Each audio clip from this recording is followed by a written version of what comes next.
What? Who? Oh, I must have dozed off. Perhaps we need a spot of tea to wake us up. What do you say, Rufus? Yes, quite right. Better get back to work. This book won't write itself. Maybe I should start somewhere easier.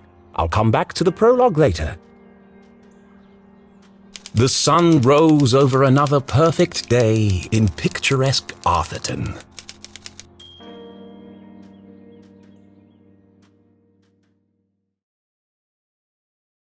To the casual observer, Arthurton seemed like any other small, quiet town. It was nestled in a valley between two mountains, lined by lustrous forests, and perched on the edge of a pristine lake.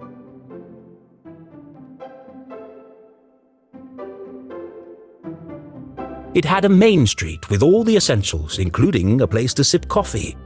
It had schools, a college, a church, and a police station. It even had a museum no one ever visited. It was the kind of place you might find anywhere on your travels. Typical, maybe even forgettable. But there was one thing in Arthurton that was unlike any other town in the whole world. Actually, it was a girl. Her name was Jenny LeClue, and she was the world's greatest detective.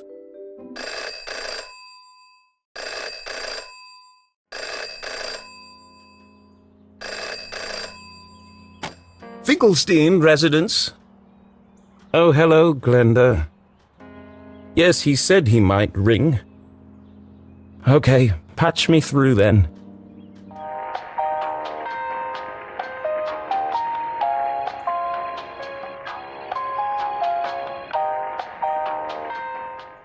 Richard? Yes, I got it.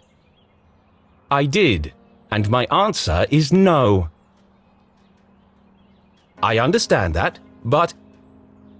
Well, yes, of course, but... No. Nothing is settled. I'm not going to do it. It goes against everything my books stand for. No, not yet, but... If I could just... Please, listen to what I'm saying.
You don't understand what you're asking for. You want me to turn Jenny's world upside down? Kill off my characters and destroy everything I've built over the last 30 years? Fine. I'll give you what you want. But I warn you, I'm a stream of consciousness writer, and you have unleashed my fury. Good day, sir.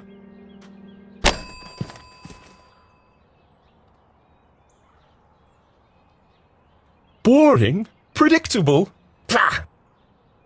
Well, if it's murder they want, it's murder they'll get.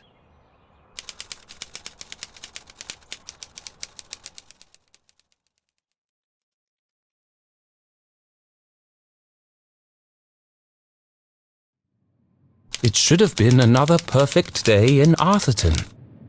But today was different, and nothing would ever be the same again. To begin with, Jenny LeClue was dead.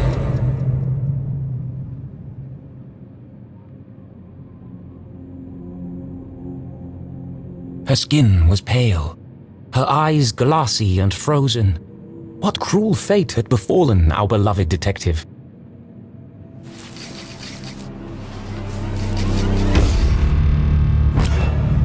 No!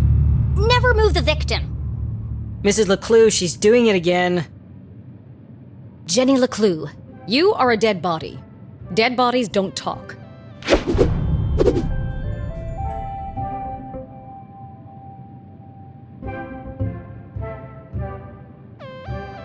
But he's doing it wrong! As wonderful as it would be if all cadavers were so talkative, we must deduce the cause of death without their help. With only the evidence laid before us, we build a picture from the fragments left behind. We collect clues, interpret the data, and solve our puzzle one piece at a time, until it feels as if the victim is speaking to us. But Jenny is right, Jonathan. You mustn't disturb the crime scene. Vital evidence could be lost. Sorry, Mrs. LeClue. Okay, you've all had a chance to study the body? Who can postulate how she met her demise? Ooh! Me! I think it was an accident? Yeah, she obviously wasn't looking where she was going. So she slipped on the wet floor, And cracked her head open. Like an egg. and then she bled to death. Really? How can you tell? Well, there's a giant pool of blood around her head. Yeah, I know. I was being sarcastic. Oh. Actually, you're both wrong. What? It was cold-blooded murder. Murder? Don't be ridiculous. Where's the murder weapon? There's no evidence anyone else was even here. Oh, yes, there is. It was murder, and I can prove it.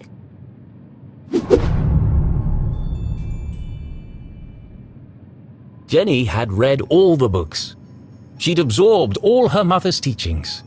But there was nothing quite like getting your hands dirty. How many people get the chance to solve their own murder? The first step in any good deduction was collecting evidence. Seemingly insignificant details could provide a vital piece of the puzzle. First, I'll search the crime scene for clues. Then she'd analyze the data.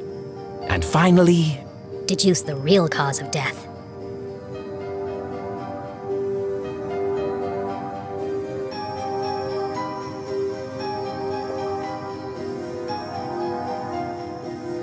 Jenny's blue sweater was scruffy and quite uncomfortable. But her grandmother had knitted it, and so it was her favorite.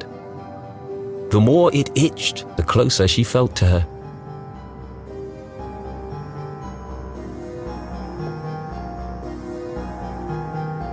There's no doubt the victim lost a lot of blood.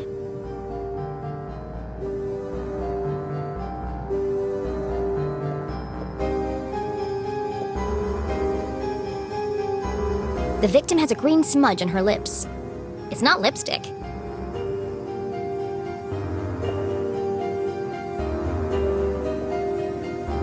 It wasn't Jenny's style to wear accessories, but this hair clip was the exception.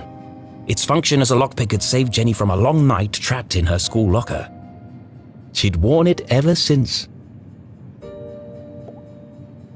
Without her trusty bifocals, Jenny couldn't see the nose in front of her face. They were her window to the world and the lens through which she focused her keen detective vision.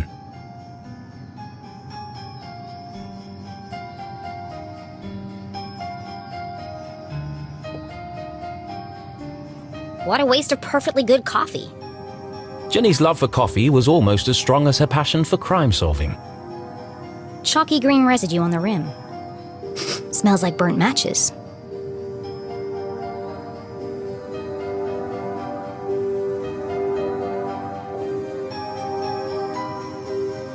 Approximately 8 sizes too big and covered in mud.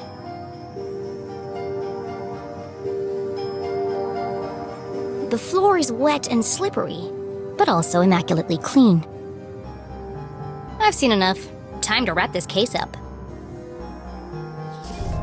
Jenny was a meticulous record keeper, noting every relevant clue in her trusty journal. A great detective knew that solving a mystery was simply a matter of connecting the dots. I'm certain this wasn't a mere accident. Now I just need to prove it. How do I know the victim didn't slip?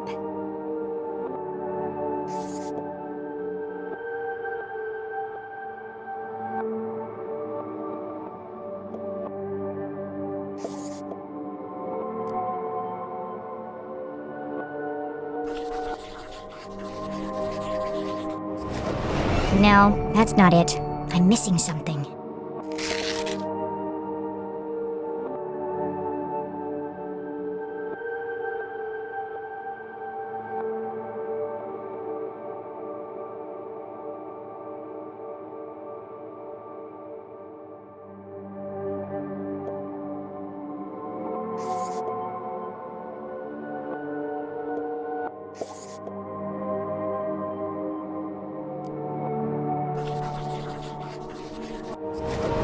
Nope, that's not what I meant.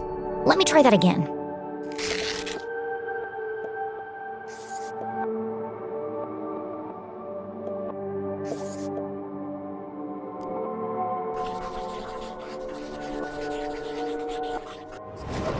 The victim's boots are filthy. They should have left big muddy footprints on the floor. So where are they?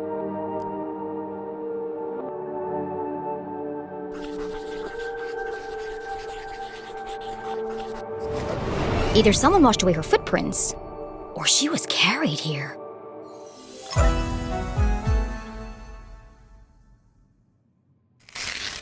Okay, that proves she didn't slip. So how did she actually die? What was the real cause of death?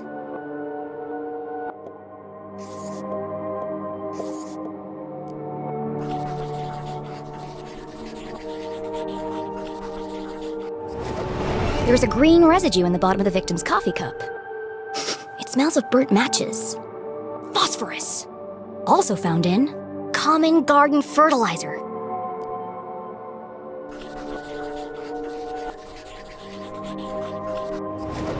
The same green mark is on the victim's lips. Her coffee was spiked with fertilizer. Someone clearly wanted her dead.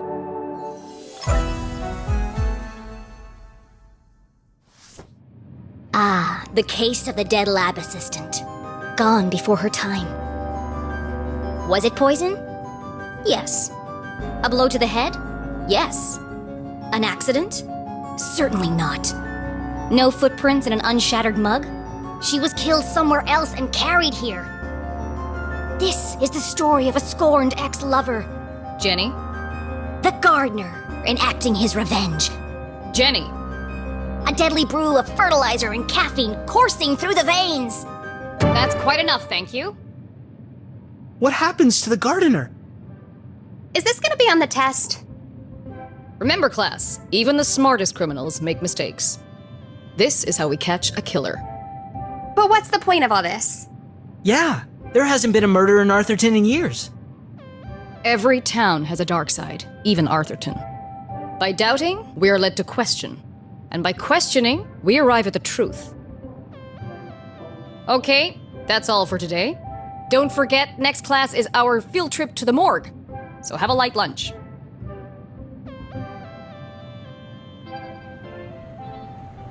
The students need to think for themselves, Jenny. That's why they're here at Gumboldt. To learn.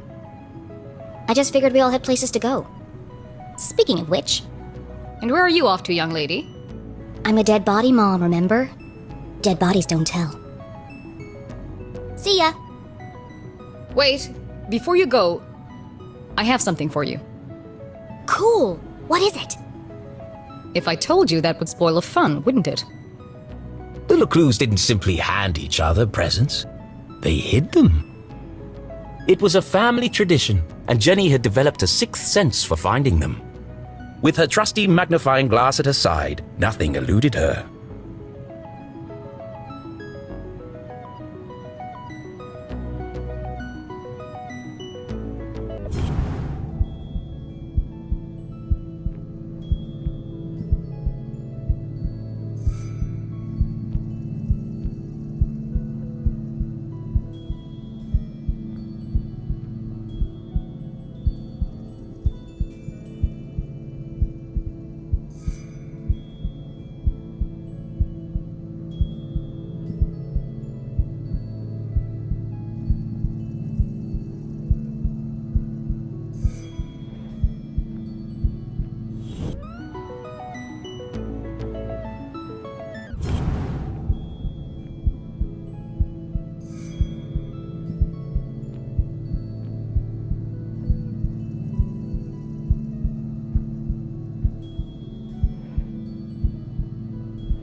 A new journal!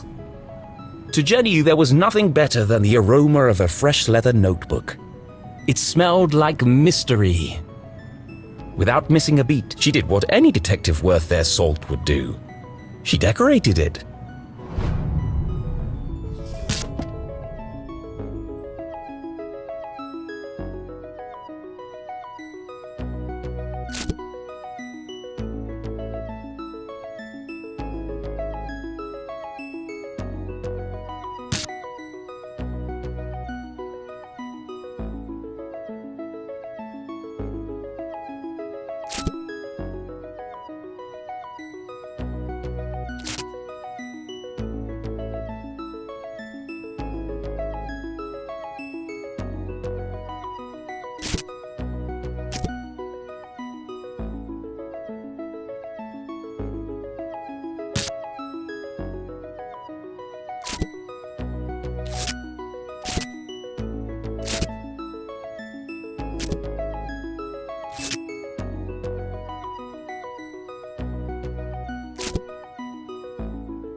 A new journal meant new adventures. She imagined all the thrilling cases that would soon fill its pages. And on the first page, her mother had written an inscription. A great detective never gives up. Love, Mom.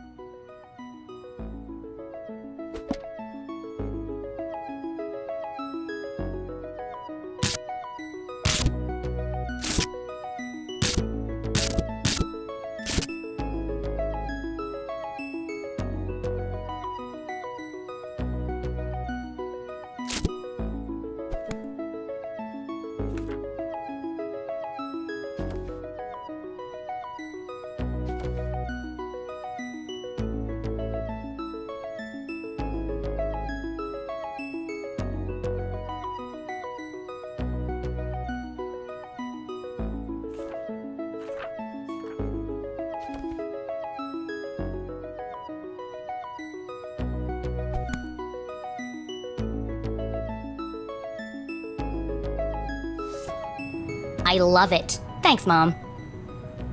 Jenny, I wanted to talk about, to say, Somewhere in the back of Jenny's highly caffeinated brain, an alarm bell was ringing. Her mum was hesitating. What could be causing her to act so out of character?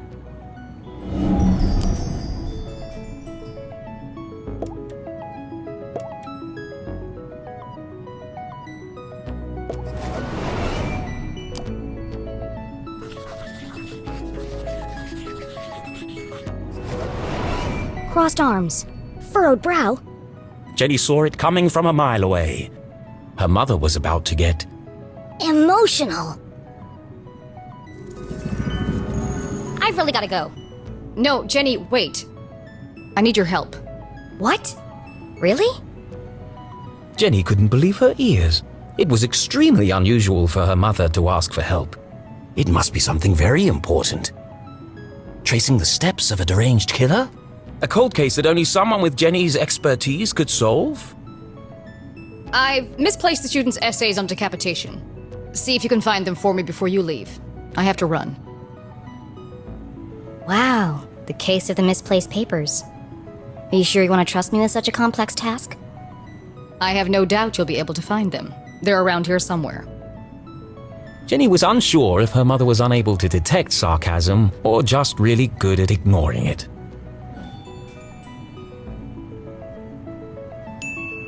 Okay, Mom. I'll find them before I leave. On one condition. Yes? You have to let me help grade them. One of Jenny's favorite pastimes was grading papers. Nothing pleased her more than giving a big shiny F to an overconfident student. Don't push your luck. Please. Okay.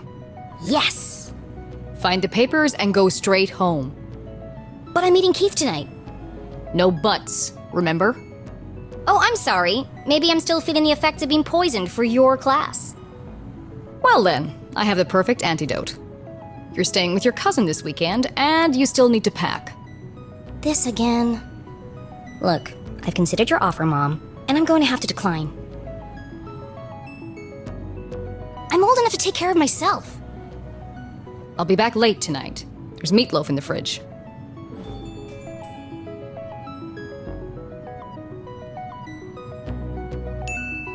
Late again? What are you up to? Jenny LeClue, it's been a difficult week. Could you please just do what you're told for once and stop asking questions? Fine. And try to stay out of trouble. When do I ever get into trouble?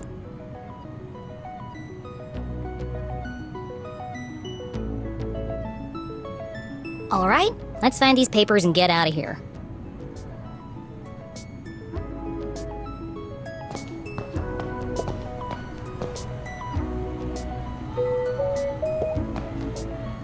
Looking rather trim today, Ethan. New diet? What's the matter? Lost your funny bone?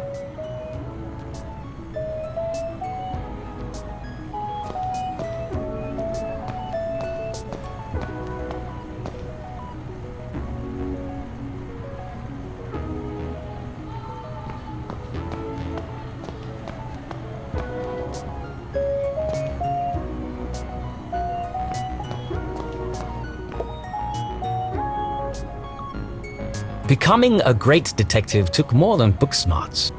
You needed real-life experience. And Jenny was always on the lookout for a chance to get her hands dirty.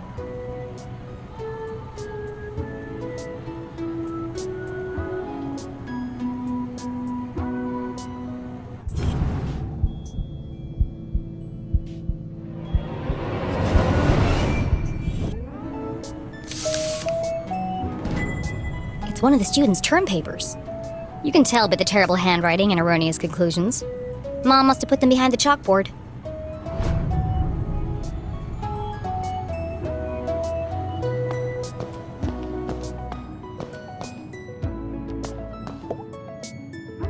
Please do not touch. Someone must be running an experiment.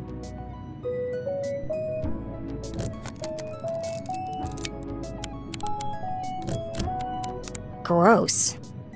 Pretty soon it's gonna sprout legs.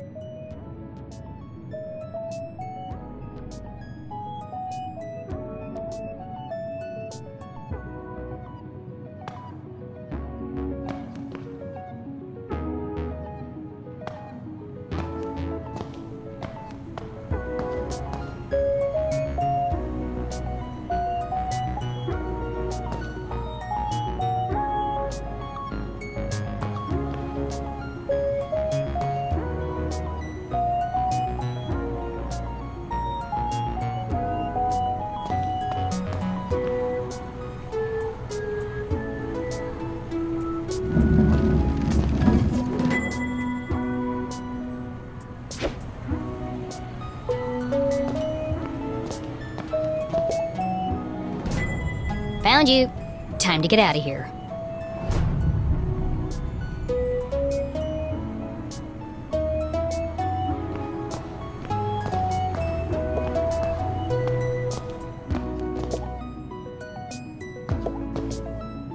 One of Jenny's earliest memories was making raspberry jam with her mum. It's the perfect substitute for blood in class demonstrations. And better tasting than the pig's blood the textbook recommends.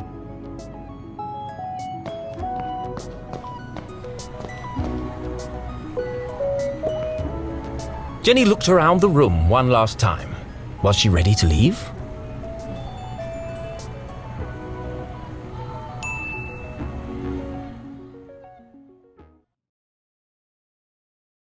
Okay, so she wasn't really dead.